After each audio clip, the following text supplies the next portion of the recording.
আমার জামাই 6 মাসের জন্য চাকরির ট্রেনিংয়ে মালয়েশিয়া গেছে, কিন্তু আমার 3.5 বছরের ছেলে হঠাৎ এক রাতে আমার কানের কাছে মুখ এনে ফিসফিস করে বলল, মা, বাবা উপরের চিলেকোঠায় লুকিয়ে থাকে। কথাটা শুনে আমার বুকের ভেতরটা ধক করে উঠল। আরিফ আমার স্বামী, 4 মাস ধরে মালয়েশিয়ায়, প্রতিদিন ভিডিও কলে কথা হয়। গত পরশু রাতেও আমাকে কুয়ালালামপুরের রাস্তা দেখালো, চারপাশে ঝলমলে আলো, উঁচু উঁচু বিল্ডিং, সবকিছু একদম স্বাভাবিক। আমি অবাক হয়ে ছেলের দিকে তাকালাম। কি বললে সাবিল? আমার ছেলে সাবিল কম্বলটা মুখ পর্যন্ত টেনে নিয়ে খুব স্বাভাবিক গলায় বলল, বাবা উপরে থাকে, চিলেকোঠার ঘরে। আমাদের বাসাটা ডুপ্লেক্স, নিচে ড্রয়িং রুম, রান্নাঘর আর একটা ছোট রুম। নিচে সিঁড়ি বেয়ে উপরে উঠলেই আমাদের বেডরুম, পাশেই একটা ছোট্ট স্টাডি রুম, তার উপরে ছাদে ওঠার জন্য কাঠের একটা দরজা। ছাদের কোনায় ছোট্ট একটা ঘর আছে, পুরনো জিনিসপত্র রাখা হয় সেখানে। পুরো ঘরটা প্রায় সারা বছরই তালাবদ্ধ থাকে। আমি হেসে ছেলের বলা কথাটা উড়িয়ে দিতে চাইলাম, সাবিল তুমি স্বপ্ন দেখছো সোনা? বাবা তো অনেক দূরে। সাবিল ভুরুকুসকে তাকালো, না মা, সত্যি, বাবা আমাকে বলছে কাউকে যেন না বলি। আমার বুকের ভেতরটা কেমন ঠান্ডা হয়ে গেল। তাহলে আমাকে বললে কেন? ছোট্ট ছেলেটা আবার গলা নামিয়ে বলল, কারণ বাবা অনেক ভয় পায়। ওর কণ্ঠ কেঁপে উঠল। বাবা কাঁদে ও মা। আমি কিছুক্ষণ ছেলের মুখের দিকে তাকিয়ে রইলাম। এ বয়সে একটা বাচ্চা এত গুছিয়ে এমন ভাবে গল্প বানাতে পারে? নিজেকে বোঝালাম, বাচ্চারা অনেক সময় স্বপ্ন আর বাস্তবতা গুলিয়ে ফেলে। আমি ওর মাথায় হাত বুলিয়ে দিলাম, আচ্ছা এখন ঘুমাও। ঘর থেকে বের হয়ে করিডোরে তাকাতেই আমার চোখ চলে গেল উপরে ওঠা কাঠের দরজার দিকে। শেষ কবে এই ঘর খুলেছি মনে নেই, হয়তো শীতের কাপড় নামানোর সময়। এখানে কেউ লুকিয়ে থাকবে এটা অসম্ভব, কিন্তু সেদিন রাতে আমার আর ঘুম হলো না। বারবার কানে বাজতে লাগলো, বাবা অনেক ভয় পায়, বাবা কাঁদেও। পরদিন শনিবার ছিল। আমি সাবিলকে নিয়ে কাছের একটা শপিং মলে গেলাম। ও গেমস খেললো, বেলুন কিনলো, আইসক্রিম খেলো। সারাদিন এত হাসি খুশি ছিল যে আগের রাতের কথাগুলো আমি প্রায় ভুলেই গিয়েছিলাম। বাসায় ফিরে ও ঘুমিয়ে পড়ার পর আবার সেই দরজার দিকে তাকালাম।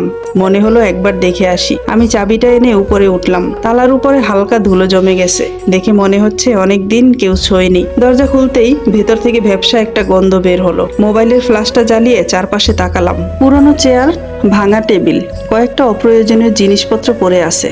আশেপাশে তাকালাম, কেউ নেই। কোথাও মানুষের কোনো পায়ের ছাপও নেই। নিজের উপরেই রাগ লাগলো। আমি একটা ছোট বাচ্চার কথা শুনে চিলেকোঠায় খুঁজতে চলে আসছি। দরজা বন্ধ করে নিচে এলাম।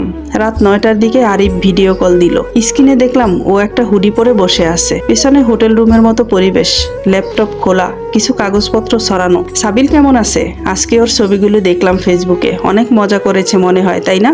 আমি আরিফের দিকে তাকিয়ে থাকলাম। চেহারা স্বাভাবিক, গলার স্বরেও কোনো পরিবর্তন নেই, সবকিছু স্বাভাবিক, কোথাও যেন অস্বাভাবিকতা নেই। নিজেকে আবার বোঝালাম আমি বেশি ভাবছি। তারপরে পুরো 1 সপ্তাহ সাবিল আর এই কথা বলেনি। আমিও ভুলে যাওয়ার চেষ্টা করেছি, কিন্তু বুধবার রাতে সবকিছু আবার বদলে গেল। সেদিন অফিস থেকে ফিরতে একটু লেট হয়ে গিয়েছিল। বাসায় এসে দেখি কাজের খালা সাবিলকে খাইয়ে দিচ্ছে। আমি ছেলেকে কোলে নিয়ে গল্প শোনাচ্ছিলাম। হঠাৎ ও ফিসফিস করে বলল, মা, আজকে বাবা আমাকে স্ট্রবেরি বিস্কুট খাইয়েছে। কি বললে? হ্যাঁ, তুমি অফিসে যাওয়ার পরে বাবা নিচে নেমেছিল, আমার সাথে বলও খেলেছে। ওর কথা শুনে আমার বুকটা ধরফর করতে লাগলো। আমি দৌড়ে রান্নাঘরে গেলাম। ক্যাবিনেট খুলতেই দেখি সত্যি স্ট্রবেরি বিস্কুটের প্যাকেটটা অর্ধেক খালি। আমি পরিষ্কার মনে করতে পারছি এটা আমি কয়েকদিন আগেই কিনে রেখেছিলাম, কিন্তু সাবিলকে দেওয়া হয়নি। আমি কাজের খালাকে জিজ্ঞেস করলাম, সে কসম কেটে বলল সে বিস্কুটের প্যাকেট খোলেনি। সেদিন রাতে আমি আর এক ফোঁটাও ঘুমাতে পারিনি। পরের দিন সকালে সাবিলকে সামনে বসালাম। সাবিল, সত্যি করে বলো তো, বাবা কবে থেকে আসে? ও আঙ্গুল গুনে গুনে বলল, অনেক দিন। 10টা আঙ্গুল 2 বার গুনলো। আমি হিসেব করে বললাম 20 দিন। ও বলল হ্যাঁ। আমার বুকের ভেতরটা হিম হয়ে গেল। বাবা লুকিয়ে থাকে কেন? সাবিল এবার ওর খেলনা খরগোশটা জড়িয়ে ধরলো। বাবা বলেছে কিছু খারাপ মানুষ ওকে খুঁজতেছে। আমি স্তব্ধ হয়ে গেলাম। কোন খারাপ মানুষ? সাবিল বলল, জানি না। বাবা বলেছে তারা জানলে আমরা সবাই বিপদে পড়ব। ওর গলা কেঁপে উঠলো। বাবা খুব ভয় পায় মা। আমি ঠোঁট কামড়ে বসে রইলাম। যদি সাবিল সত্যি কথা বলে, তাহলে আমার অফিসে যাওয়ার পর আর কাজের খালা আসার আগের সময়ের মধ্যে কেউ একজন এই বাসার মধ্যে ঘোরাফেরা করে। আর সেই মানুষটাকে সাবিল তার বাবা ডাকছে। কিন্তু কিভাবে? ছাদের ঘর তো তালা বন্ধ, নাকি অন্য কোনো রাস্তা আছে?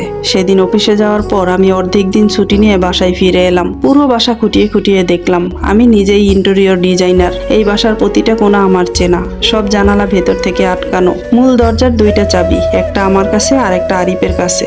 কোথাও অস্বাভাবিক কিছু নেই। শেষমেশ আমি একটা কাজ করলাম, পুরনো একটা মোবাইল চার্জে লাগিয়ে বুক সেলফের ভেতর লুকিয়ে ভিডিও রেকর্ড অন করে দিলাম, যাতে ক্যামেরায় রান্নাঘর আর ড্রয়িং রুম দেখা যায়। তারপর আমি প্রতিদিনের মতো অফিসে চলে গেলাম। সারাদিন মাথার ভিতরে শুধু একটাই চিন্তা ঘুরছিল। দুপুর 2টার পরে আর সহ্য করতে পারলাম না। বাসায় ফিরে কাজের খালাকে বললাম সাবিলকে নিয়ে বাহির থেকে ঘুরে আসতে। ওরা যেতেই আমি দৌড়ে গিয়ে মোবাইলটা বের করলাম।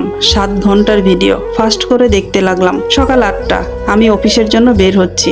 8টা 20 কাজের খালা এসেছে। 9টার দিকে খালা সাবিলকে নিয়ে বাহিরে গেছে। তারপরে পুরো বাসা ফাঁকা। সময় কেটে যাচ্ছে নীরব, অস্বাভাবিক নীরব। হঠাৎ ভিডিওর টাইমে 9টা 43 দেখাচ্ছে।